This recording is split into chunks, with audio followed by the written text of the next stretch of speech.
As per your request, I short presentation in order to give you more time for a question and answer on the subject. Talking about the situation in Palestine, sometimes is not the easiest thing, but we will try our best so that we cover some of the basics at least. A lot of people don't know what is going on the ground in Palestine. And therefore, I took it upon myself tonight to at least give you an idea as to what's taking place Palestine, as we call it Palestine. And when I talk about Palestine, I'm talking about the situation in all of Palestine, not a part, because there's really not that much difference between the policies, practices of the State of Israel vis-a-vis the Palestinians, whether they are on the West Bank, Gaza, or 1948. So I want to highlight, at least with you, what exists on the ground in Palestine, the river to the sea, all of Palestine. As you probably know, Great Britain occupied Palestine in 1917 to 1948. The sole objective of the British occupation of Palestine was to enable the establishment of a homeland for the Jews, period. From 1917 to 1948, Great Britain collaborated with, trained, equipped Zionist groups or Jewish groups in order to be able to establish a Jewish home in Palestine. They succeeded in 1948 to establish Israel on 78% of the land of Palestine. And in 1967, they were able to expand to include the other 22% of Palestine. So since 1948,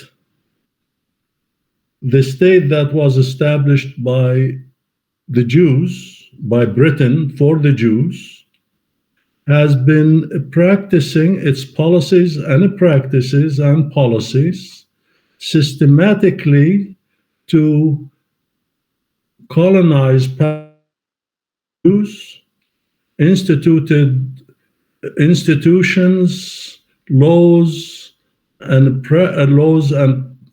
policies, and practices in order to favor Jews over Palestinians, whether being Christians or Muslims. For me, when I talk about Israel, I really don't like to use the term Israel, because Israel connotes to a person, to an individual that is mentioned in the Bible and in the Quran, and that person is Jacob. But when you are talking about the political entity that was established in 1948, refer to it as settler colonial apartheid Israel. Now, settler colonialism, meaning transferring people from Europe, from somewhere, to bring them to a piece of land that is not European in order to occupy it for a certain group of people, which also entails ethnically cleansing. It entails literally removing or expelling or ethnic cleansing the natives, Some other settler colonial in the past, they did not remove the natives, but they reduced them to a manageable size. For example, in the case of the United States, the natives went from being around 100 million people to almost a manageable size to almost 250,000 to 500,000 people. So the great majority of them were, for whatever reason, annihilated. In the case of the Palestinians in 1948, the majority of the Palestinians were uprooted, were literally forcefully expelled. Those who remained in Palestine, whether 48, 67, whatever, they were subjected to the most brutal treatment can endure. So at this stage, what exists, total domination and control by the State of Israel over all aspects of Palestinian life. We are talking about all aspects. There is no exception. We are also talking about, because the Palestinians were expelled by settler colonial Israel, because they were reduced to a small number, because their life is dominated and controlled by the State of Israel, by settler colonial apartheid Israel. The very existence, when you are talking about it with Israelis or the Israeli government, if anybody dares to talk to them about it, they will tell you the Palestinians never existed as a people. So one of the ways to control and dominate another group of people is to deny their existence, to dehumanize them, right? And to try whatever you can to falsify the history, to destroy their legacy, if there is a legacy and the Palestinians had, and to take over their culture if possible. And that's what Israel has been doing all along, falsifying the record, the history record of the Palestinians and Palestine. They have been trying to literally erase and minimize their presence. They are trying to falsify their history, destroy their legacy, and usurp their culture. So the funny aspect of it is that even our hummus, or the hummus of the region, becomes an Israeli hummus. The falafel of the region becomes an Israeli falafel. That's one of the easy things, to usurp some aspects of Palestinian culture and say, look, we have been here. Our food even is regional, is from the region. Anyway, not only they are stealing the food, the dresses of the Palestinians, falsify their culture, they also steal their land, their natural resources, including the new discovered natural gas in the Mediterranean, but also they take their water. And when it comes to taking the water of the Palestinians, they take the water of the Palestinians and they turn around and sell it to them. Not only sell it to them, but also try to justify it by saying a Jew requires more water than a Palestinian. And that shows you the kind of racism that the Palestinians have to endure. Settler colonial apartheid Israel did not only take over the basic natural resources of the Palestinians, but they also tried to curtail the basic rights of the Palestinians. Christian Palestinians who want to go to pray at church in Jerusalem has to obtain a permit. A Muslim Palestinians have to obtain a permit. If you are younger than old, you are subjected to all kind of harassment in order to be able to go to Jerusalem and pray at Al-Aqsa Mosque, for example. Remind you, Jerusalem is the cultural capital of the Palestinians. Most Palestinians who live in Gaza and the West Bank have not seen Jerusalem, although Jerusalem is not far away. It's probably at max 2-3 hours away from the farthest point in Palestine to Jerusalem. Yet their movement is curtailed. Their properties can be taken away from them at whim, without a prior notice, without anything. A soldier could enter, or soldiers could enter their homes, gather the members of the family. Usually the Israeli army's policy is to beat up the father in front of the wife and in front of the children. By doing so, you are literally creating a situation of helplessness for the father. It is not easy to be humiliated in front of your wife and your children. Humiliation is one. The second thing, destruction of the materials at home. They could literally gather everything at your kitchen and pour it on top of each other.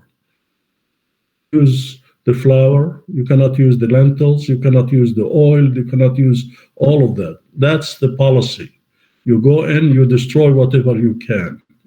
You gather the furniture and you put it on top of each other. You urinate, you defecate, you do whatever you want in the house, destroy it, and then leave. No reason given. To this day, settler colonial apartheid Israel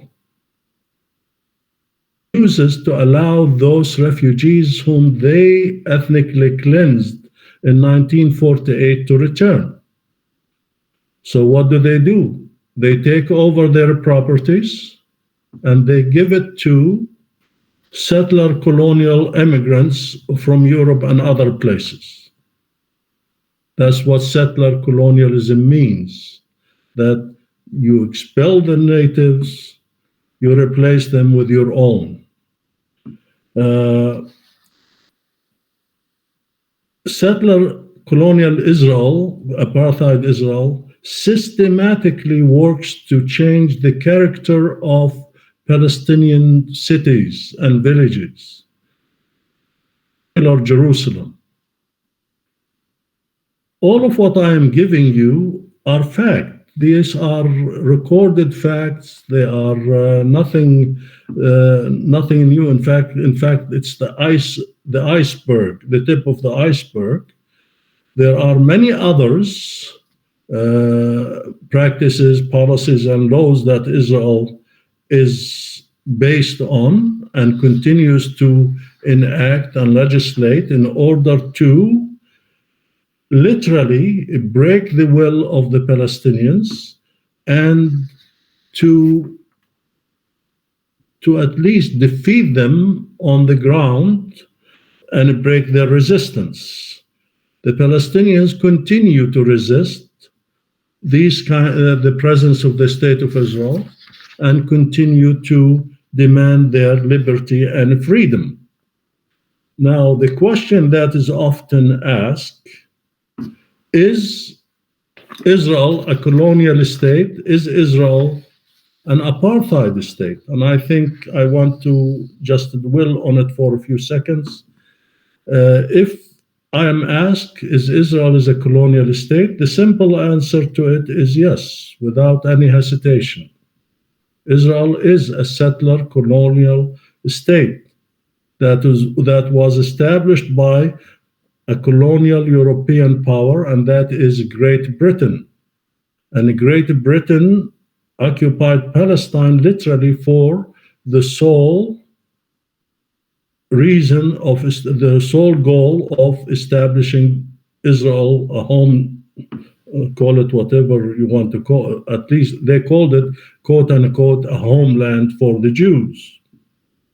I consider 1917 the date that Israel was established, although a lot of people say that Israel was established in 1948. I consider 1917 the day when Israel was established by Great Britain. Now we go a little bit farther and say why Israel is a colonial state, is a settler colonial state. First of all, in order to be a settler colonial state, your population has to come from somewhere else other than the country in which you want to establish your state. Most that exist in settler colonial apartheid state today was not born in Palestine, did not belong to Palestine. Then they came from Europe, and later on they came from everywhere else. The sole purpose of transporting them to Palestine is literally to colonize Palestine for the Jews. Now, what do you do with the natives? And I already mentioned earlier, the natives have to be gone.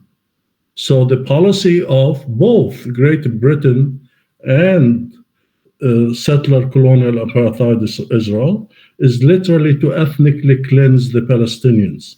And I want to give you an example.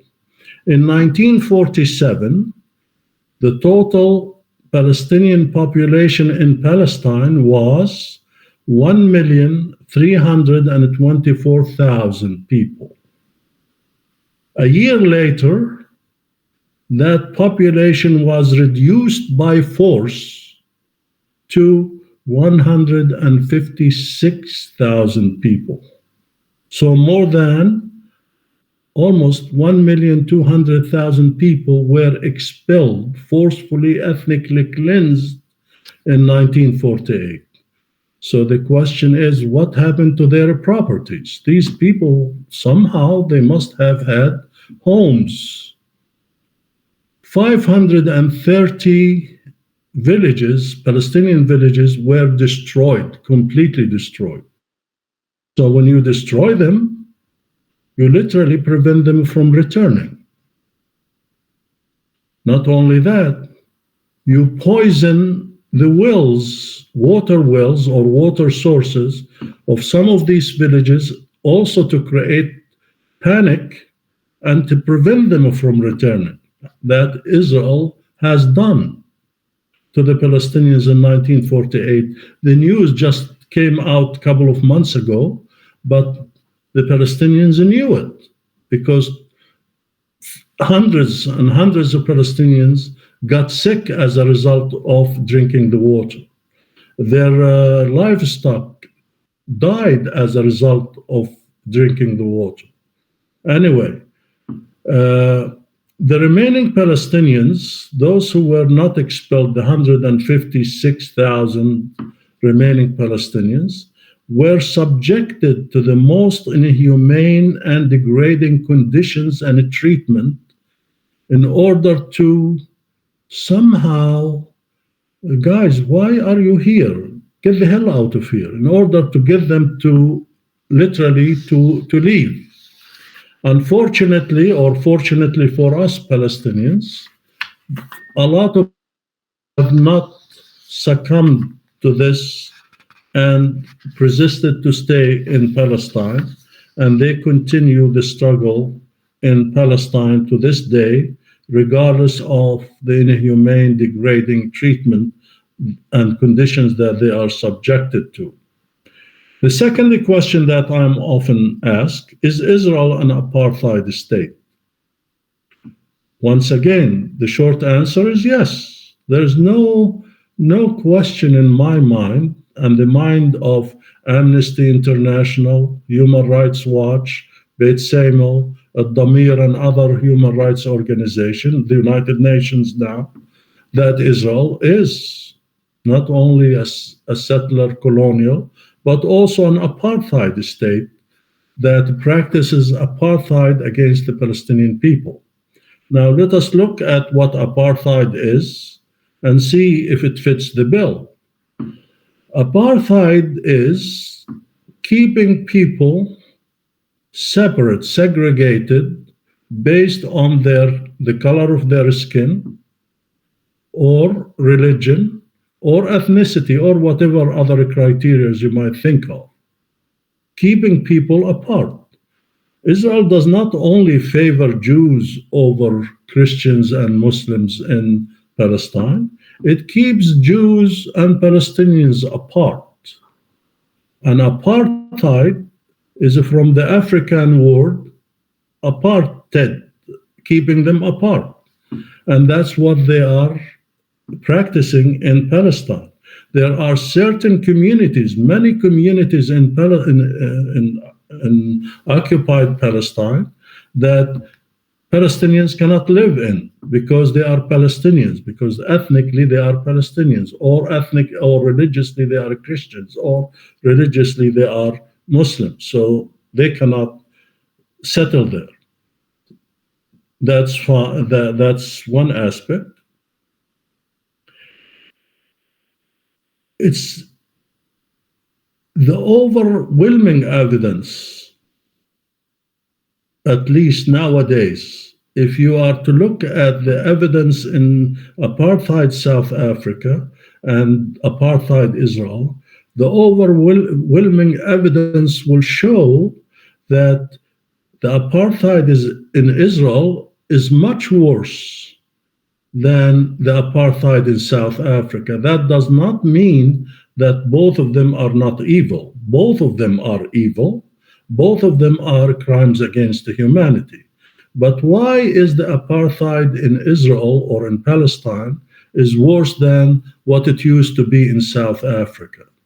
South Africans, the apartheid regime in South Africa did not dispose of the natives. They did a lot of things bad with the natives, criminal things with the natives. They put them in Bandustans and all these segregated communities, but they needed them. They needed them in order to till the land, work the mines, and all these kind of things. But when it comes to the Palestinians, Israel, settler colonial apartheid Israel, literally does not want the Palestinians. They want the Palestinians to be gone. And I'm not talking about just the 1.2 million people that they have ethnically cleansed, but they want also those who are presently there now to be gone. And that's why it explains the kind of treatments and conditions that the Palestinians are living under. We are in the 21st century, and if you look at it, you will think that these kind of measures came from the Dark Ages. And true, they are from the Dark Ages.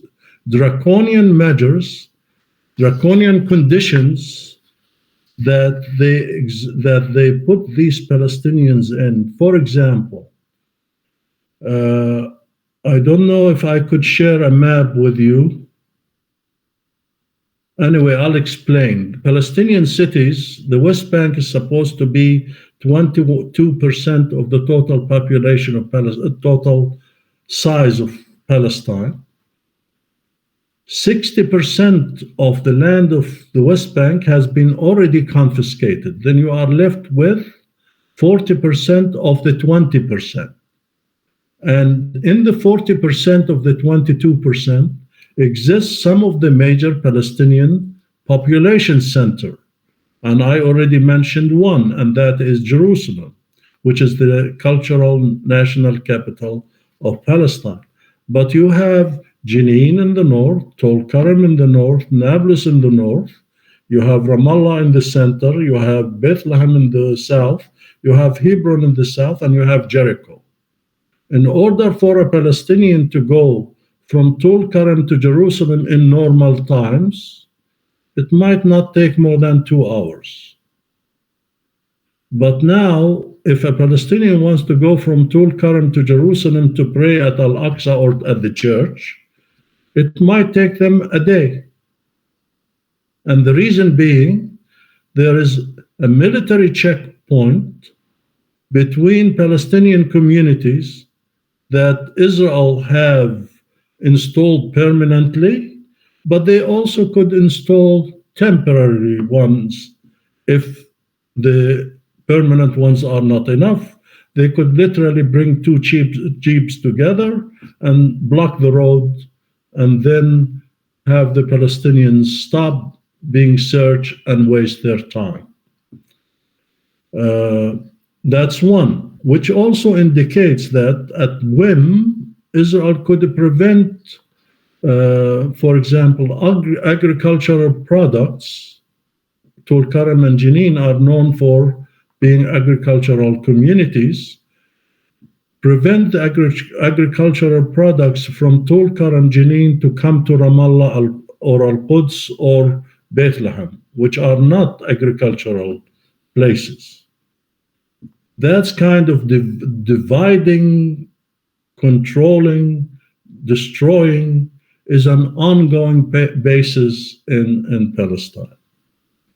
Okay, so the question is, hopefully by now, we have an idea as to what kind of entity we are dealing with. I am of the opinion that we are dealing with one of the most dangerous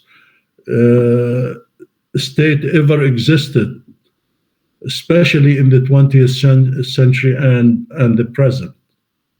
What do you do with it? The international community, unfortunately, is just awakening to the scope and the nature of this beast that we are dealing with. And I don't hesitate using the term beast, because when you are dealing with settler colonialism, you are dealing with a crime against the humanity. Settler colonialism is based on denying the other, demeaning the other, dominating and controlling the other. That is a crime against humanity. When you segregate people and favor them based on ethnicity and religion, it is also a crime against humanity. If you are dealing with the crimes against the humanity, then these crimes have to be exposed, dealt with, and literally done with. Unfortunately, we know the story. Still, the people are awakening to that. We Palestinians have been called to at least to produce something that will deal with this brutality, with this criminality that we are dealing with. And a group of us Palestinians have been debating what is the best solution for the future. We all heard of the two-state solutions, and we also know that nothing has been, although the Palestinians have literally publicly said, we will accept 22%, and we will accept to live side by side with a state for the Jews on 78% of Palestine. Nothing happened. Israel will not even give 1 inch to the Palestinians if it is not forced to do it. And the situation on the ground, the international situation, is not literally showing any sign that is going to change in the future. A group of us Palestinians and non-Palestinians have been discussing the idea of a peaceful solution for what exists today. And we have come up with, I think we even revived an idea that was very popular in the 50s and the 60s and the 70s. And that idea is what exists is a settler colonial apartheid Israel, crimes against humanity. The Palestinian people have been done a bad deal, and therefore we have to go back to the drawing board and evaluate and formulate a new vision or revive an old vision for what we need to see in Palestine in the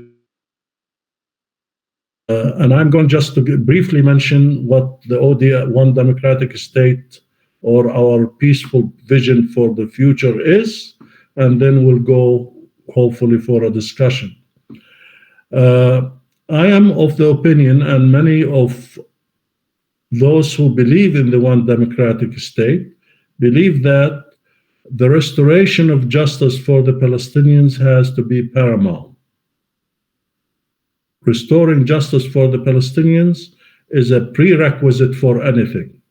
You cannot resolve anything without recognizing who the Palestinians are as a people, without recognizing their right to self-determination, without recognizing their right to return to their homes and properties that they were expelled from, and provide them with compensation for their pain and suffering. In order to do that, we also realize that we have to dismantle all those practices and policies that discriminate against non-Jews. All these have to go. You cannot have a settlement with these institutions that discriminate, that humiliate, is still in existence. They have to go. In our situation in the United States, you cannot really solve the issue of African Americans without having to do away with the institution of slavery. Institution of slavery has to go. The policies, the practices of slavery have to go, and that's a prerequisite. The same thing, in order to provide women with equal rights, you have to do away with the institution that bar women from participating in the political process to begin with. The same thing in Palestine. In order for us to restore the right of the Palestinian people, we have to do away with all these institutions, laws, policies, and practices that discriminate against people based on their ethnicity and religion. Now, we also believe that Palestine should not be divided. Palestine is one country, and it should stay as one. And we want that future Palestine, the future democratic state in Palestine, to be for all of its people that believe in equality and equal justice for all. We want Palestine to equality and equal justice for all. We want also Palestine to, the one democratic state in Palestine, to preserve, protect, defend the right of all citizens to be free, to be equal, and to equal treatment and protection of its people under the law. I think what exists today is literally something that we humans, whether you are a Palestinian, non-Palestinian, is not the issue here. We humans should not be proud of, and we humans should be should work diligently in order to get rid of, dismantle, call it whatever, transform it, call it whatever you want to call it. I believe that we cannot transform what exists in Palestine. It has to be dismantled. In the United States, our Constitution gave us the rights to literally change things to the better. The founding fathers said we are not be a perfect union. We have adopted the following, and the Constitution allowed us to amend. The situation in Palestine, it does not allow us to transform, because there is the laws are only responsive to a certain group of people. They are not responsive to the needs and the demands of the others.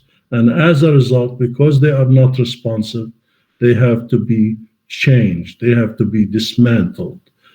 And here I want to be very cautious and very clear. We are not talking about getting rid of the people. We are not talking about destroying people. We are not talking about killing people. We are talking about creating a one democratic state for all of its people after the restoration of Palestinian rights. Those who agree with this philosophy, they are part of us. They are equal to us. Those who don't agree, give them a one-way ticket to where they came from. And in fact, I sometimes say, I want to be even magnanimous. The United States give Israel more than $5-6 billion a year, if you are to include the direct and the indirect aid. Let the United States pay them in order to go back to their homes where they came from. We are tired of crimes that are being committed in Palestine against our own people, and our people deserve and are owned to live in peace and dignity. Thank you, and I'm here to answer your questions.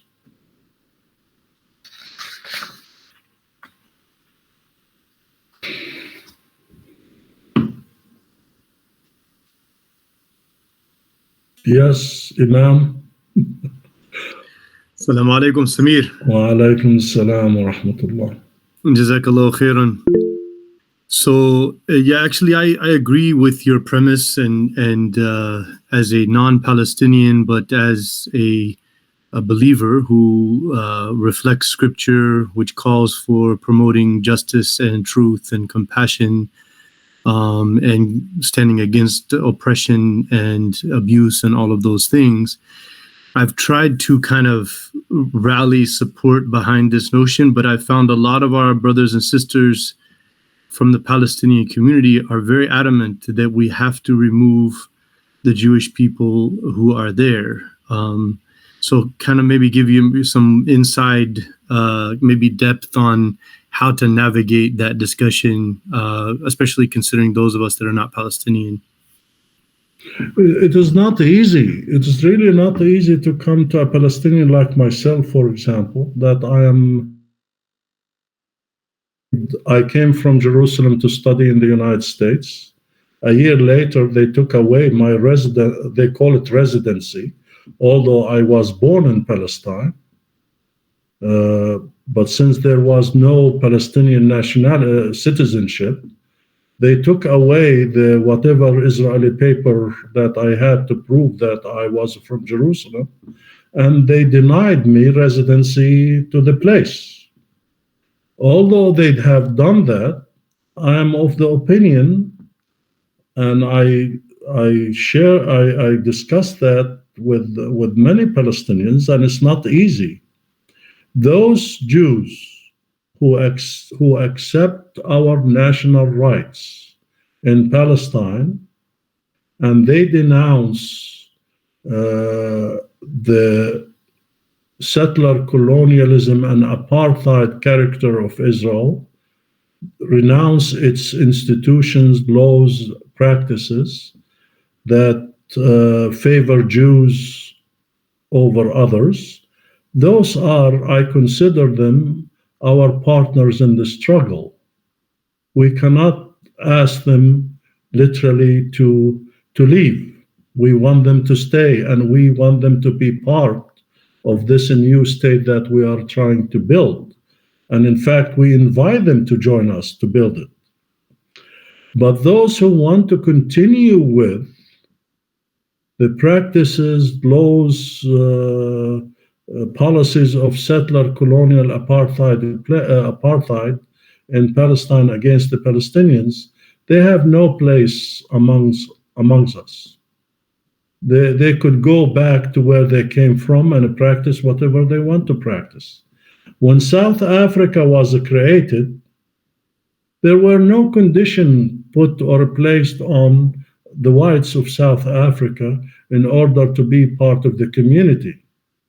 But I'll tell you, after South Africa was built, the new South Africa was built with all its errors and negatives and what have you, because we could also sit and discuss that for hours.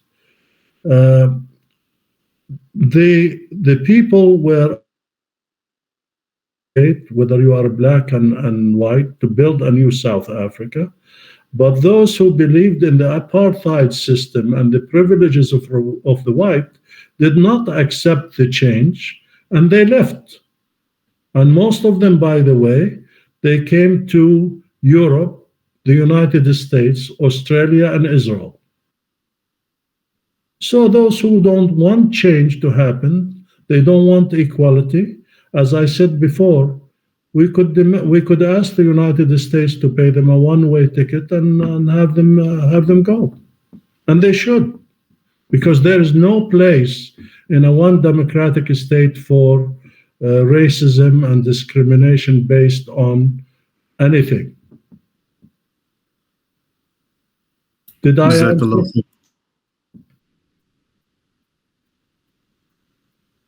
And still you might not please everybody.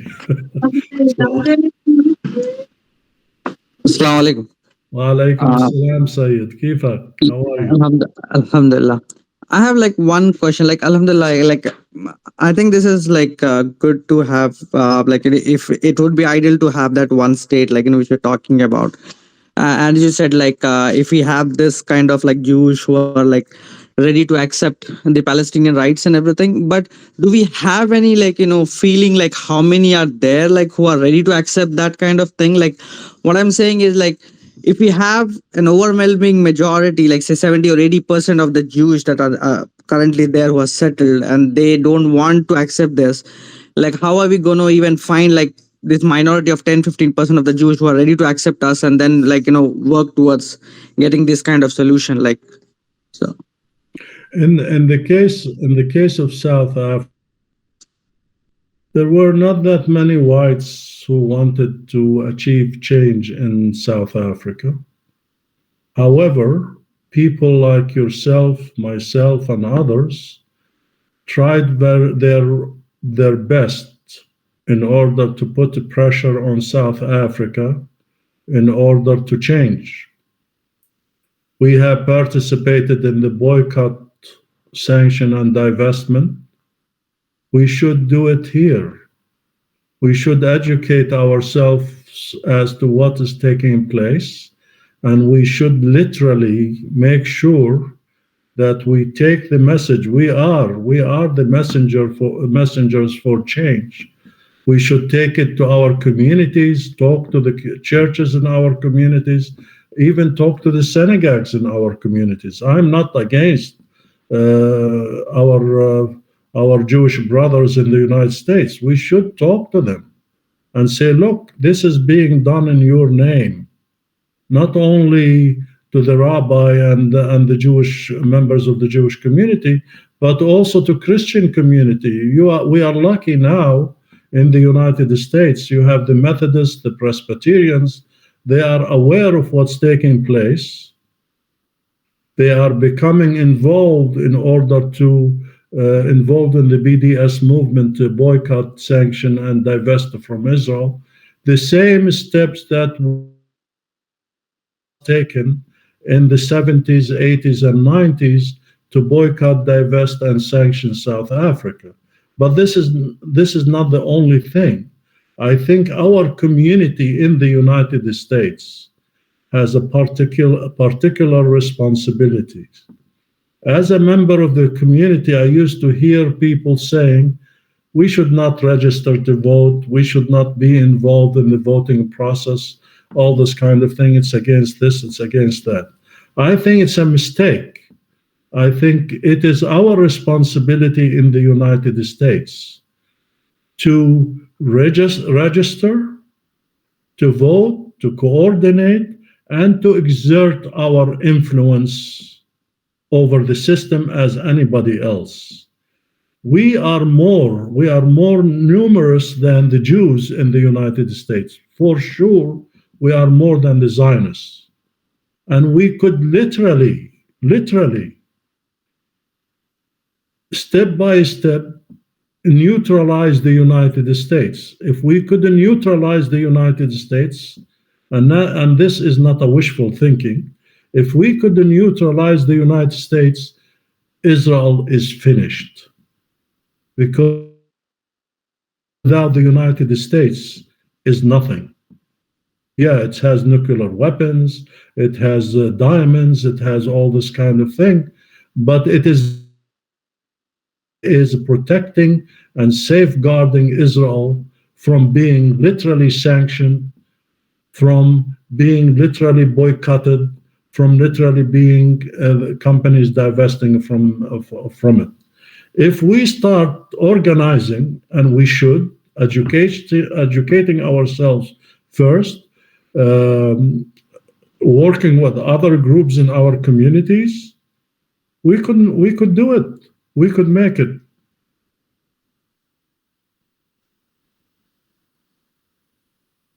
Jazakallah khair. And then the thing that also numbers are not always, especially when we talk as Muslims, numbers should not be a bother to us, because our religion started with just a few, just started with 13. A good number for us, maybe not a good number for other people, but we started with a few people. It took 13 years to educate the 13 to be 80 and what have you. Little by little, you could do it. This approach that we are or vision that we are advocating is not something that's going to happen tomorrow. It is not. If you are asking me if it's going to happen in your lifetime, I might look at in your eyes and say, unfortunately, not in my lifetime. It might happen in somebody else's lifetime. But we are on the right track. Let us not be fooled that Israel is going to give the Palestinians any resemblance of a humanity, that Israel is going to give the Palestinians an inch of Palestine to establish themselves. Is a settler, colonial, apartheid state. Know its nature, know its scope, know its realities. Its realities, ignoring the natives, reducing them to a small size, control them, dominate them, dehumanize them, and literally, physically, whatever you want to call it, destroy them. That's the story of settler colonialism throughout the world. Look at what we have done to the natives in the United States. Look what the Canadians done to the natives in Canada. Look what the Australians done to the natives on everywhere. Look what we have done in the name of democracy to the blacks of the continent.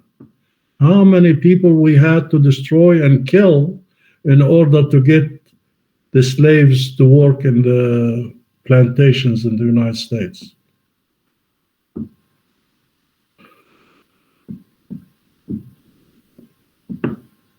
Any other? I am at your disposal at any time if you have any more questions. I am willing to answer them. You could even write me uh, write me I at think my email. I posted in the chat here. I'm not sure if you saw it, but I think one of the main arguments that I've seen from many Jews that I've spoken to who are kind of, not hardcore Zionists, but Jewishly, culturally Zionist, is that we don't have a homeland. We don't have a Jewish state. And so this is our only place. And this is all we have. And we hate what they're doing to the Palestinians and what the quote unquote Netanyahu government, because they're framing it as though this only started with Netanyahu. So their whole thing is like, we want to, so it seems like as long as the Constitution was established very solidly with freedoms and rights, and that the right of return and all of the same treatments that were given to those who were given settler rights there are given to Palestinians to come back to their homes, and the ease with which that is done, and the financial support with which that is done, then once that is done, to say yes, this is equally a Jewish and a Muslim state, and any Jew who wants to come here, this is your Jewish homeland. You have your language. It's a national language, Hebrew. You have your communities and your neighborhoods and stores where you'll find it very Jewish and very comfortable and natural to be here. And then basically just leave it as a cultural thing rather than a state political kind of authority type concept of Jewish state. I think we have to be very careful. What I am, and the people around me and the people that worked with me in the past tell you that Zionism, whether they are cultural, political, or economic Zionism, they are all obviously there are some religious Zionists who will tell you that the return to Palestine or to Zion is contingent on the coming of the Messiah. In getting involved in these kind of discussions, I will wait. I am also waiting for, as a Muslim, waiting for the Messiah to come, and hopefully he will come at one point in my lifetime, so I could see how magnanimous, how peaceful the Messiah is. Unlike what is being discussed by evangelical Christians and Jews. I have reservation when a Jew comes to me and he say, there is no home for me to go. The United States is the home for Jews, Muslims, Christians, and none of the above. If there is a problem in the United States, you seek to correct it in the United States. You don't get your, like Mr. Jones did in the jungles of South America, took 800 or 900 people and gave them cyanide. If there's a problem, you solve it in the United States. The Constitution allows you to solve it in the United States. And you could speak Hebrew, you could build the largest synagogue you want, and you could also print the best newspaper or website you want. But to come and say, because I am a Jew, and somehow in the long history of Palestine, 1.7 million years of history of Palestine, that somehow the Israelites of the Bible lived in Palestine, and therefore I should be automatically allowed to go and live in Palestine. Nobody will accept that. Nobody in his right mind even will ask for it. If you are a Russian, it is your right to fix your situation in Russia. If you can't, then it's a different story. It becomes a human case, a human rights case. And all countries have immigration laws to look into these things. But to say that I am entitled to it because at one point in history, the Israelites lived in Palestine. There is no proof that the Israelites of the Bible are the same as the Jews of Poland or the Jews of Russia or the Jews of anywhere. In fact, genetically speaking, it was revealed just 10, 15 years ago that most of the Jewish women of Europe, Italy, they have nothing to do with the Semitic people of our region. What I'm trying to say, I don't think God Almighty has reduced himself to a real estate agent to decide which people live where. This is not the God that we believe in. That's not and I'm not going to give a credence to that kind of argument. I am a Jew, I am entitled to Palestine. No, that's not an argument that I believe in. I think Palestine, that's the compromise that we Palestinians already made by saying, okay, those who are there and willing to accept the transformation into a one democratic state, they are part of us and they should stay. Those who don't, they could leave. But that doesn't mean that somebody else who are from Australia or New Zealand or the United States could claim automatically that they have a right to Palestine. No, they don't have the right to Palestine. Palestine is for the Palestinians and for those who are willing to struggle with the Palestinians now in order to change it. Yeah, I think maybe there was a misunderstanding of what I was saying. Yeah. Maybe. Yeah. So, and I understand definitely it's a very sensitive topic that brings up a lot of triggering but so obviously I'm not suggesting kind of undoing the reasonable agreement, which is to have a free country where everybody's there who lives there, is staying there as long as they agree to the new constitution, which gives equal rights and protections and right of return for those who were removed. What I'm saying is, like, if there could be a way, I mean, even I was talking one time with Dr. Ahmed al-Bandari, and he said, even we shouldn't have a problem, even if they wanted to call it Israel versus Palestine, as long as it is a democratic state, it doesn't matter what you call it, it matters what it is. And so it's not the name that makes it what it is, it's how the laws and the rights and everything there. So I think the point is that I'm saying is, like, I think the only way to corner them into this is to basically say, okay, you can still be Jewish here. And then once we set these laws, what you were doing before is not allowed anymore. You can't just come here because you're Jewish.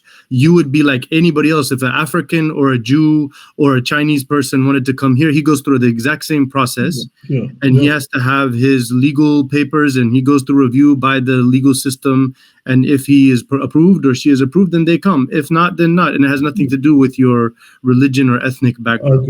Agreed. I agree with you wholeheartedly. I think democratic state should have its immigration policy, and its immigration policy should be blind, color blind when it comes, or religious blind, or what have you.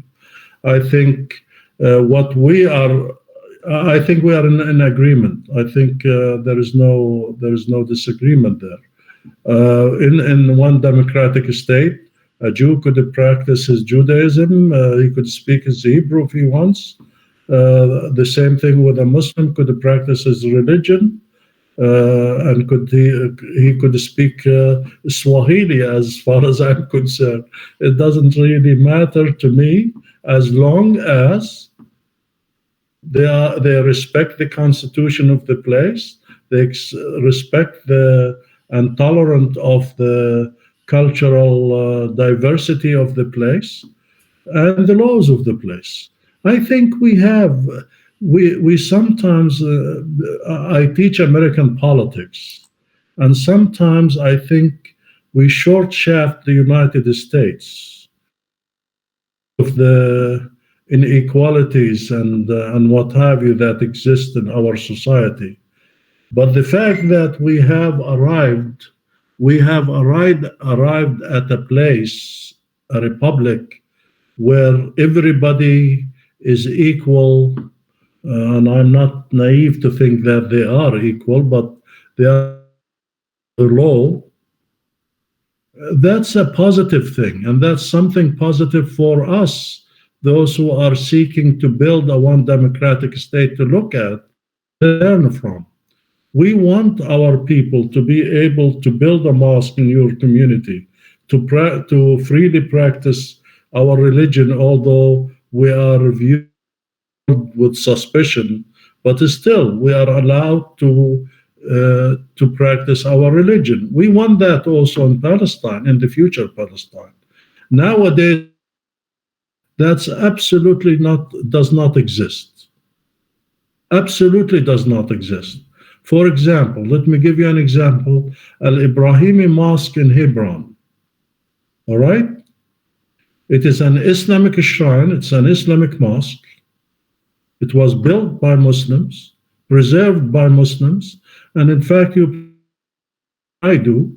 When Abraham wanted to buy a plot to bury his wife, Sarah, he went to the local population of Hebron. He bought from them 2 plots in order to bury his wife and for the future to bury himself. And locals, according to the Bible. Right? Do you remember that story? Yeah. But that's anyway. But that what happened. It belongs to the Palestinians. The future one democratic state has to at least allow and provide for, protect, defend equality for all, regardless to ethnicity and religion. Any other question for me? Any concerns? I know the Imam has to go, so. Yeah, I just want to be respectful of the time again, and thank everyone for joining, and thank you for doing this.